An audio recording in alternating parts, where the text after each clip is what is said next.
I'm Caroline Simpkins, a former ballerina turned researcher, and today we're continuing our series on hip anatomy.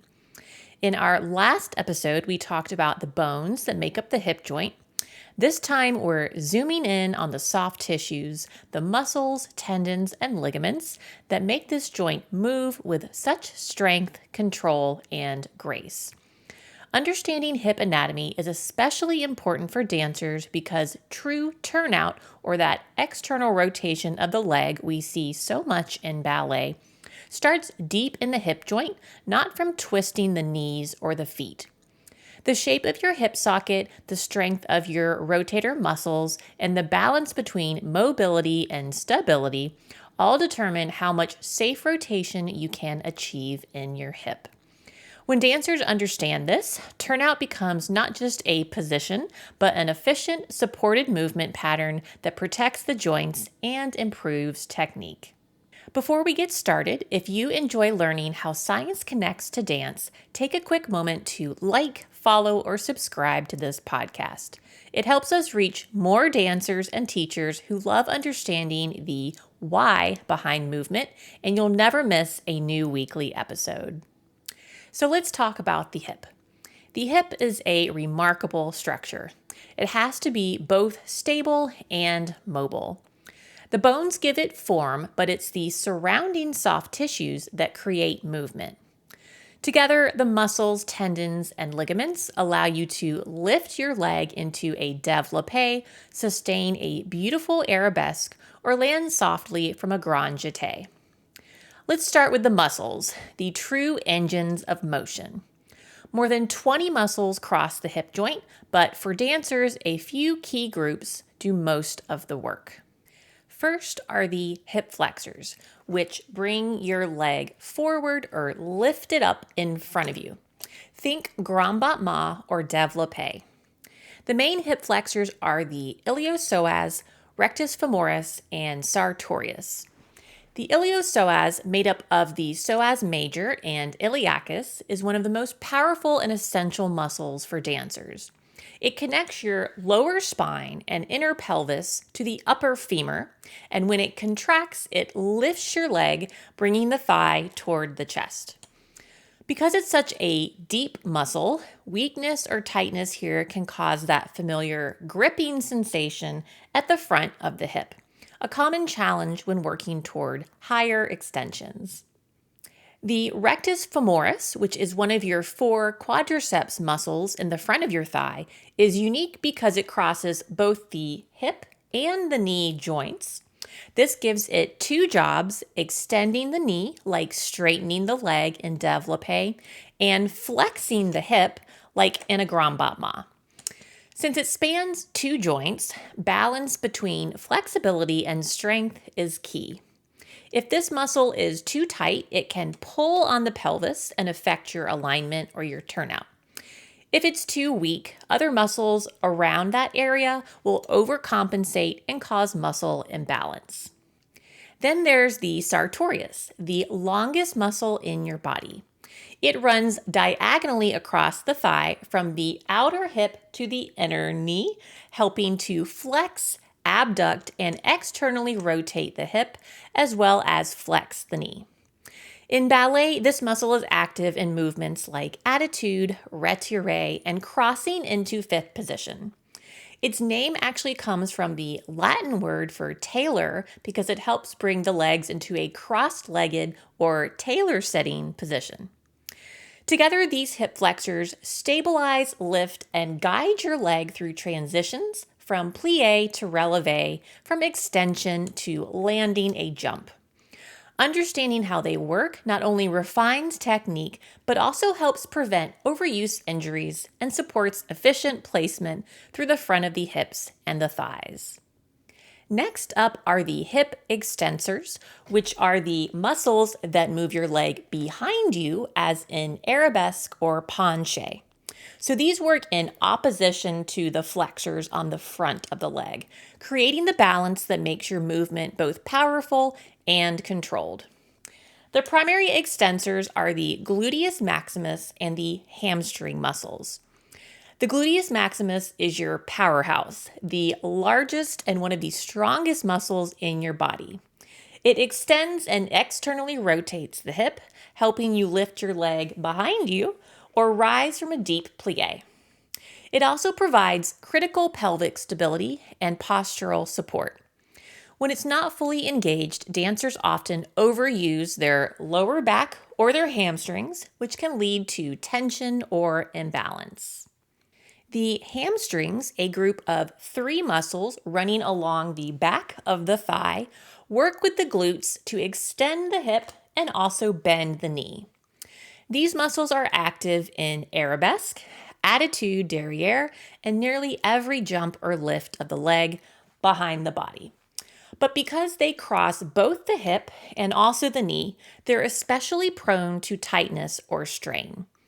Tight hamstrings can limit your arabesque height, while overly lengthened ones can make it hard to control a penché.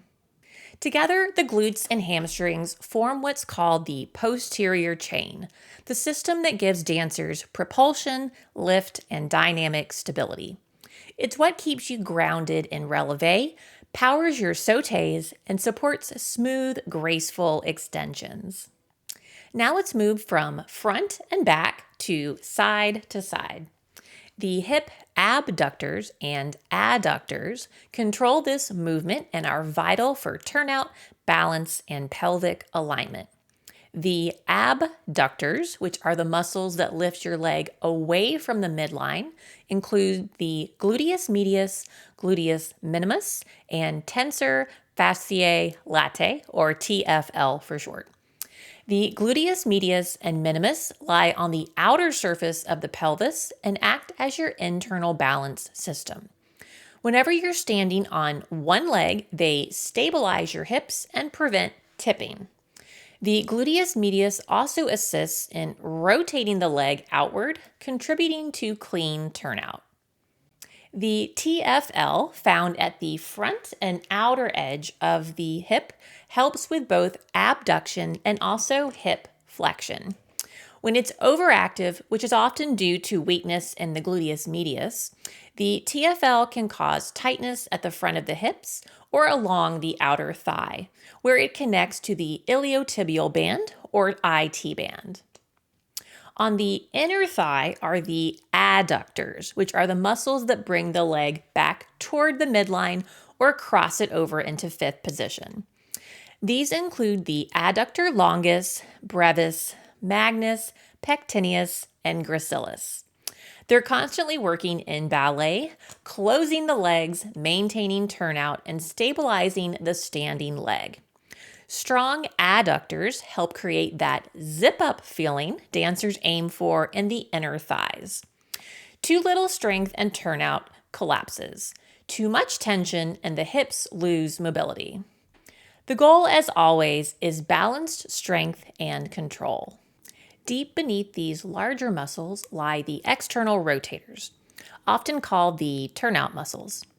There are 6 of these: the piriformis, obturator internus and externus, gemellus superior and inferior, and quadratus femoris. They're small but mighty, rotating your thigh outward from the hip and stabilizing the femoral head in the socket.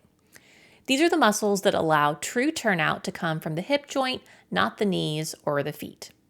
So every muscle connects to bone through a tendon, which is a tough, flexible band that transmits force into movement. Around the hip, these tendons act like thick cables. For instance, the Iliopsoas tendon passes over the front of the hip and can sometimes cause a snapping sensation if it becomes tight or inflamed. The hamstring tendons attach at the sit bones and are especially vulnerable during high extensions or powerful jumps. Keeping tendons healthy through strength training, progressive warm-ups, and proper recovery is key for longevity in dance.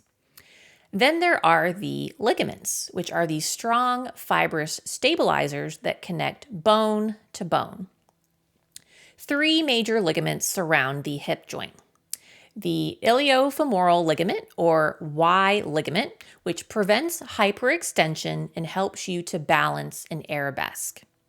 The pubofemoral ligament, which limits excessive side movement, or abduction, which again is moving away from the midline. And the ischiofemoral ligament, wrapping around the back of the joint to restrict too much internal rotation. Together, these ligaments act as your built-in safety system, keeping the joint stable even when your muscles aren't actively engaged. So, why does all of this matter for dancers? Understanding these structures isn't just academic, it's very practical. The hip joint's anatomy sets your range of motion, but your muscles, tendons, and ligaments define how you move within it. When you use turnout, which again is that external rotation at the hip that we see so often in ballet, when you use that turnout correctly, you're engaging your deep rotators and stabilizers to support alignment rather than twisting through your knees or your feet. When you land a jump, your glutes, hamstrings, and ligaments absorb the impact and also protect your spine. It's all about balance, mobility for artistry, stability for safety. If one area is weak or tight, others will compensate, and that's where overuse injuries often begin. A strong, adaptable dancer trains not just in the big, visible muscles, but also in the small stabilizers that keep every joint moving freely and safely. So, the next time you're at the bar, take a moment to think about what's happening beneath the surface. The intricate coordination of bones, muscles, tendons, and ligaments working all together to create movement. Your hips aren't just the center of the motion, they're the bridge between your upper and your lower body, the anchor of your balance, and the source of your expressive power. And that wraps up our two-part series on the anatomy of the hip joint. From the bones that give it structure to the muscles that power every développé, arabesque, and plie, the hip is truly the center of movement for dancers, especially when it comes to turnout. Understanding how these muscles and connective tissues work all together helps you train smarter, move more efficiently, and prevent those common overuse injuries. Thank you again for tuning in, and I look forward to seeing you next time on the Ballet Science Podcast.